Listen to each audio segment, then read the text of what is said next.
అయితే ఉన్నాను.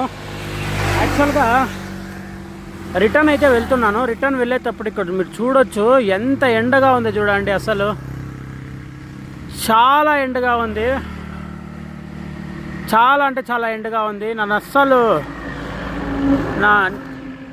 నేను సైకిల్ తొక్కలేకపోతున్నాను. నాకు ముందునే ఎండ అంటే పడదు.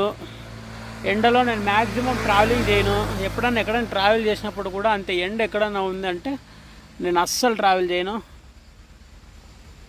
అసలు తొక్కలేకపోతున్నాను. దాదాపు ఒక 55 to 60 కిలోమీటర్స్ అయితే ఇప్పుడు కంప్లీట్ అయ్యింది. ఇంకా 40 కిలోమీటర్స్ నేను రైడ్ చేయాలా.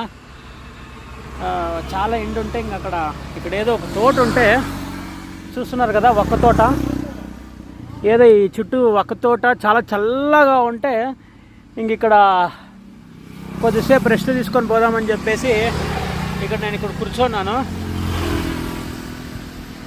చాలా ఈజీగా ఉంటుంది అనుకున్నాను, కానీ ఈజీగా ఉండదు. ప్రతిదీ కష్టమే, కానీ ఆ కష్టాన్ని ఎదుర్కొంటూ వెళ్ళాలి. ఇప్పుడు నాకు ఈ రైడ్ చేయాలనేసి ఇష్టము. ఎంత కష్టమైనా పర్లేదు, నేను ఈ రైడ్ చేస్తాను.